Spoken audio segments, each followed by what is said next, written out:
아이유 원, 대한민국의 싱어송라이터이자 배우. 2008년 9월 18일 중학교 3학년이던 만 15세의 나이에 가수로 데뷔했다. 예명인 아이유는 너와 내가 음악으로 하나가 된다라는 뜻을 가지고 있다. 매력적인 음색과 뛰어난 작사 작곡 능력을 바탕으로 솔로 아이돌이자 아티스트로서 십수년째 사랑받고 있을 뿐 아니라 2012년 이래로 매년 국내 및 아시아의 주요 도시에서 대규모 콘서트를 진행하며 공연자로서도 활발히 활동 중이다. 가수 활동 외에도 각종 예능 프로그램에 출연했으며 데뷔 이래 80편이 넘는 광고를 진행했을 정도로 다수의 광고, 모델로도 활약 중이다. 2011년에 연기자로 데뷔한 후에는 다양한 드라마와 영화에서 연기 활동도 활발하게 펼치고 있다. 연예계에서는 그야말로 올라운더로 인정받는 만능 엔터테이너이며 이 때문에 남녀불문 수많은 아이돌들의 롤모델로 꾸준히 꼽히고 있다. 엄청난 대중적 인지도를 가진 솔로 가수로 다수의 메가 히트곡을 보유하며 대중음악계에 큰 영향력을 끼치면서 현재까지도 꾸준하게 많은 사랑을 받고 있는 인물이다. 단적으로 데뷔 3년 차였던 2010년부터 발매한 모든 노래들이 각종 음원 차트 최상위권에 랭크되었을 만큼 사실상 대중적으로 흥행에 실패한 적이 없다. 10대 시절부터 도전한 다양한 장르의 음악들 중에는 잔소리와 좋은 날, 너랑 나처럼 가창력과 소녀스러움을 함께 선보인 곡들이 대중에게 특히 어필되며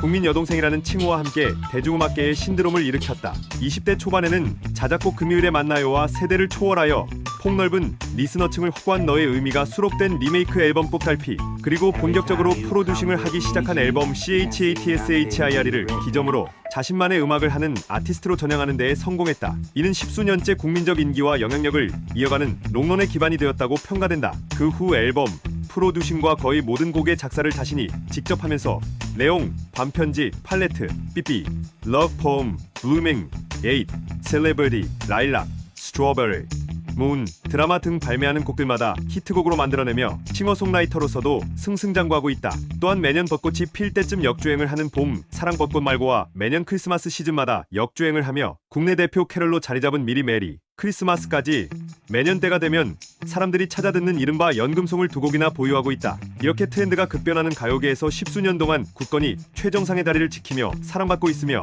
이 과정들 속에서 다양한 장르를 소화해낸 역량이 입증되었다는 평가도 받는다. 서클 차트 집계 1회 대한민국 가수 중 그룹과 솔로를 모두 포함하여 음원, 누적 스트리밍 및 다운로드 1위라는 영예를 보유하고 있다. 이러한 성과의 바탕에는 2010년 이후 발매한 음원 중 대중적으로 히트에 실패한 타이틀곡이 단 한 곡도 없다는 점뿐만 아니라 앨범의 높은 완성도로 인해 앨범이 발매되면 수록곡 전곡을 들어보는 대중층이 탄탄하기 때문에 수록곡 전체가 차트 최상위권에 랭크되며 사랑받는다는 점이 있다. 심지어 OST나 다른 가수의 곡에 피처링한 곡들도 최상위권에 랭크시키며 이들 중에는 웬만한 타이틀 곡 수준으로 흥행에 성공한 곡들도 있다. 2010년대 후반에 들어서는 대중성뿐만 아니라 거대 팬덤을 보유한 가수임을 입증하면서 한때 대중성에 비해 팬덤이 약한 것이 흠이라는 지적마저도 옛말로 만들었다. 여자 솔로 가수로서는 보기 드문 거대한 규모의 팬클럽과 한국 여자 가수로서는 역대 최대 규모의 콘서트를 진행했던 점, 2년 연속 KSPO 돔에 입성하며 단 몇 초 만에 전석을 매진시키는 그녀의 콘서트 동원력은 팬덤 규모를 입증하기에 전혀 무리가 없다. 심지어 단독 콘서트도 아닌 팬 콘서트를 KSPO 돔에서 360도 무대로 개최하며 한국 여자 가수 최대 규모의 팬미팅을 기록한 것은 물론 2.8만 석에 달하는 이틀 전석이 유료 팬클럽을 대상으로 한 선예매에서 모두 매진되며 모두를 놀라게 했다. 무엇보다 2022년 9월 그룹과 솔로를 통틀어 한국 여자 가수 최초로 대한민국에서 가장 큰 공연장인 서울올림픽 주경기장에 입성하며 대중음악계에 중대한 획을 그었다. 음반 판매량 부문에서도 여성 솔로 가수로서는 특출난 성과를 보이고 있다. 2019년 11월에 발매한 미니 앨범 러브 포엠이 초동 판매량 14만 7,800장을 기록하며 본인의 이전 최고 기록의 약 6배를 달성한 것은 물론 역대 여성 솔로 가수 1위 기록을 경신했다. 2021년 3월에 발매한 정규 앨범 LILAC은 27만 4,800장이라는 엄청난 초동 판매량을 기록하며 러브 포엠의 기록을 2배 가까운 차이로 또 한 번 경신했다. 심지어 LILAC은 총 판매량 40만 장을 돌파하는 쾌거를 이루기도 했다. 한편 러브 포엠 이전까지의 초동 판매량은 대중적 인기에 비해 아쉬웠던 것이 사실이나 아이유의 경우 여타 아이돌 그룹처럼 초기에 판매량이 몰리는 초동형 가수가 아닌 시기를 타지 않고 꾸준히 팔리는 총판형 가수였기 때문에 음반의 총 판매량은 항상 높았다. 이렇게 음반 판매량에서도 꾸준한 성과와 끊임없는 성장세를 유지한 결과 2021년 11월 기준 총 142만 8,406장의 음반을 판매하며 최근 10년간 가장 많은 음반 판매량을 기록한 여성 솔로 가수가 되었다. 2010년대 후반에 들어서는 연기 활동에서도 눈에 띄는 성과를 내며 배우로서의 입지를 굳히는 데도 성공했다. 2018년 드라마 나의 아저씨에서 보여준 연기로 압도적인 호평을 받으면서 백상예술대상 여자 최우수 연기상 후보에 올랐으며 2019년 드라마 호텔 델루나를 통해 최고의 화제성을 이끌어내며 2019년 팀 시청률 1위 드라마라는 영예도 얻었다. 또한 20대 여자 배우로서는 최초로 2년 연속 백상예술대상 여자 최우수 연기상 후보에 오르는 쾌거를 이루기도 했다. 이를 증명하듯 2019년 한국갤럽 주관식 설문조사에서는 올해를 빛낸 가수 4위와 올해를 빛낸 아이돌 2위는 물론 데뷔 이래 처음으로 올해를 빛낸 탤런트에도 7위의 이름을 올리면서 한국갤럽 설문조사가 시작된 2007년 이래 올해를 빛낸 가수와 올해를 빛낸 탤런트에 동시에 이름을 올린 최초의 연예인이자 세 부문에서 동시에 이름을 올린 최초의 연예인이 되었다. 이후 영화로도 활동 반경을 넓혀갔는데 첫 상업영화 진출작인 브로커가 세계 3대 영화제 중 하나인 칸 영화제의 경쟁 부문에 초청되면서 데뷔 이후 첫 상업영화로 칸의 레드카펫을 밟게 되는 영광을 안았다. 각종 시상식에서 수상 실적 또한 화려하다. 음원 부문과 앨범 부문 양쪽에서 수많은 수상을 휩쓴 것은 물론이고 작사 작곡 부문, 광고 모델 부문, 연기 부문 등에서도 수상 기록을 가지고 있어 만능 엔터테이너 그 자체의 모습을 보이고 있다. 더불어 10대, 20대, 30대에 모두 대상을 수상한 대기록을 보유하고 있기도 하다. 가수와 배우로서의 활동성과 외에도 한 명의 인간으로서 호감도가 굉장히 높다. 이것은 그녀가 국민적인 인기를 초장기적으로 유지하는 이유가 되고 있다. 여기에는 동안의 외모와 주변인들과의 인연을 통해 엿볼 수 있는 인간미와 관계 유지 능력, 깊은 생각이 느껴지는 발언들,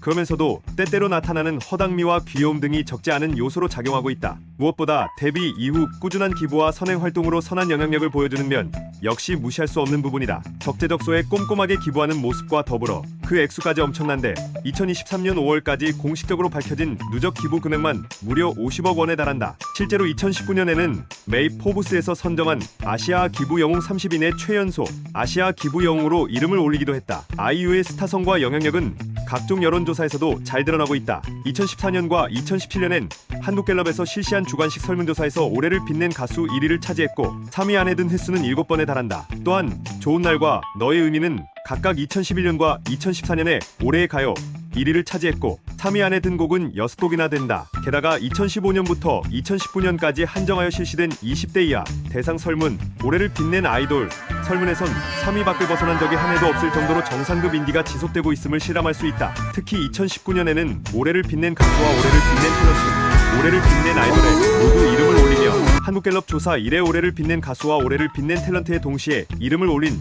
최초의 연예인이자 세 분야에 동시에 이름을 올린 최초의 연예인이 되었다. 전연령대를 대상으로 5년 주기로 실시하는 한국인이 좋아하는 가수 설문에서도 역시 2014년에 4위를 차지한 것에 이어 2019년에도 역시 4위를 차지하며 넓은 연령층에서 꾸준한 사랑을 받는 모습에 변함이 없음이 입증되었다. 한국갤럽 이외의 설문에서도 최정상 연예인으로 꼽히고 있다. 2018년부터 가수와 배우, 예능인 등 국내의 모든 연예인을 통틀어 주관식으로 진행하는 데일리 스포츠 한국 선정 한국인이 좋아하는 연예인 설문조사에서 2022년까지 유재석, 다우로 높은 2위를 4회 기록했고 이래만 3위를 기록했다. 여자 연예인으로서는 5년 연속 1위다. 50개 가요기획사가 참여한 2020년 가요계 파워피플 설문조사에서는 솔로 가수 부문에서 압도적으로 1위에 선정되었고 대표 연예 기획사의 수장들이 포함된 가요계를 움직이는 파워피플 부문에서는 현역 가수 중 방탄소년단과 함께 이름을 올렸는데 여자 가수로서도 솔로 가수로서도 아이유가 유일했다. 2020년 시사저널에서 전문가 1000명이 선정한 차세대 리더 100인에 포함되었으며 같은 매체에 누가 한국을 움직이는가 설문조사에 가장 영향력 있는 방송연예계 인물 부문에서 2021년에 9위, 2022년에는 전문가 조사 9위, 일반인 조사 6위, 2023년에는 일반인 조사 9위에 선정되었다. 2023년에는 대중음악 평론가 39명이 투표한 IGM 선정 우리시대 최고 가수 5위에 선정되었다. SNS상에서도 그녀의 인기를 증명하듯 인스타그램 팔로워 수 3,100만 명 이상, 공식 유튜브 채널 구독자 수 860만 명 이상을 보유하고 있는데 이는 국내 연예인 중에서 손에 꼽힐 만한 수치다. 또한 해외 인디 및 해외 팬덤의 규모가 좌우하는 뮤직비디오의 조회수 역시 여자 솔로 가수라고는 믿기지 않을 정도로 엄청난 수치를 보여주고 있다. 1억 뷰를 돌파한 뮤직비디오만 8편이며 그중 삐삐의 뮤직비디오는 2억 뷰를 돌파했다. 특히 중국에서는 아예 한국 여자 연예인 중에서 인기 순위 1위를 수년째 유지하고 있다. 다양한 매체와 전문 블로거들도 그녀와 관련된 수많은 글들을 다루고 있다. 아래 블로그는 그중 하나로 아이유 연대기라는 이름으로 그녀의 활동 초기부터 2022년 콘서트 The Golden How Orange 태양 아래까지 아이유의 노래들과 활동들을 하나하나 분석하며 상징성과 메시지를 정리한 것이다. KBS의 김승우의 승승장구에 출연하여 자신의 과거 이야기들을 털어놓은 이후 어린 시절의 일화들이 대중에게 알려지게 되었다. 어릴 적 경제적으로 안정된 집안에서 자랐고 많은 사람들의 관심과 사랑을 받는 걸 좋아해서 어릴 때부터 연예인이 되고 싶어 했으며 연기학원도 다녔다고 한다. 그러나 아이유의 어머니가 보증을 서준 친척이 도망가는 바람에 이후 집안이 어려워졌다. 집에 빨간 딱지가 붙었고 가족은 뿔뿔이 흩어졌다. 이 때문에 부모와 떨어져 할머니 밑에서 자라게 된다. 당시 약 1년 동안 수시로 바퀴벌레가 출몰하는 단칸방에서 살며 감자로 끼니를 때우고 차비가 없어 큰 언덕을 넘어 등교하는 등 힘든 생활을 했다. 가수가 되기 위해 여러 기획사를 돌아다녔지만 기획사 오디션에서 번번이 낙방했다. 무려 20여 차례 오디션 낙방을 겪었다고 한다. 당시 아이유가 오디션을 지원한 기획사 중에는 박진영의 JYP 엔터테인먼트도 있었다. 정확히는 JYP 1기 전국 투어 오디션으로 2007년 8월경 서울 H144번으로 참가해 버블시스터즈의 노래를 불렀고 당시 이 오디션이 동영상 사이트인 M군과 합작했기 때문에 실제 참가 영상도 남아있다. 로엔 엔터테인먼트에 들어간 이후에는 음색이 좋고 감각이 뛰어나다는 평을 받으며 하동균, 거미 등의 선배들로부터 전폭적인 지지를 받았다. 정식 데뷔 전 여러 비공식 무대를 거쳐 약 10개월간의 연습 생활 끝에 2008년 만 15세라는 나이에 정식 데뷔를 하게 되었다. 한편 걸그룹으로 데뷔하지 않은 이유는 아이유의 목소리가 튀는 편이라 다른 사람과 조화를 이루기 어렵다는 소속사 측 판단 때문이었다고 한다. 2008년 9월 18일 하이브리드 팝 장르의 미아로 넷 M 카운트다운에서 데뷔했다. 첫 데뷔 무대의 현실은 참혹했는데 박수는커녕 관객들의 차가운 시선과 타 아이돌 악성, 팬덤의 야유와 욕설을 참아가며 노래를 불러야 했다. 게다가 낮은 인지도 탓에 공명과 예명이 바뀐 제목의 기사가 올라오기도 했다. 미아가 수록된 데뷔 음반 Lost and Found는 9월 23일에 발매되었다. 지금보다는 감성적인 표현이 부족한 편이었지만 중학생이라는 나이에 비해서 가창력이 뛰어났고 곡의 음악성도 높은 편으로 적어도 리스너들 사이에서는 만만찮은 신인이 나타났다는 인상을 주었다. 하지만 대중들로부터 큰 반응을 얻지는 못했고 노래의 흥행 역시 실패했다. 다만 그와 별개로 유희열, 유영석 등 유명 작곡가들의 기대를 불러모았고 한국문화콘텐츠진흥원에서 11월에 우수 신인 음반에 선정되기도 했다. 2010년 1월과 2월에는 각각 첫사랑이죠와 다섯째 손가락이라는 프로젝트 음악을 선보였다. 5월에는 데뷔 후 최초로 콘서트를 열었는데 vs 최현준, 성진환과 함께한 합동 콘서트였다. 이어서 2010년 6월에는 임수롱과 함께 부른 듀엣곡 잔소리로 데뷔 이후 첫 음악 방송 1위를 차지하며 제대로 주목받기 시작했다. 이 곡은 음악 자체로도 엄청난 인기를 끌어서 2010년 멜론 연단 차트 2위에 오르는 기염을 토했는데 이후로도 각종 예능에서 남녀 듀엣곡을 부를 때면 빠지지 않는 곡이 되었다. 10월에는 MBC 드라마 로드 넘버1의 OST 여자아서를 통해 애절한 보컬 능력을 선보였고 8월에는 유승호와 사랑을 믿어요 듀엣을 발표했는데 당시 국민 여동생과 국민 남동생의 만남이라는 수식어가 붙기도 했다. 9월에는 성시경과 듀엣곡 그대네요를 발표하여 큰 화제를 모았으며 가온 주간 디지털 차트에서 1위를 달성하기도 했다. 이렇게 바쁜 와중에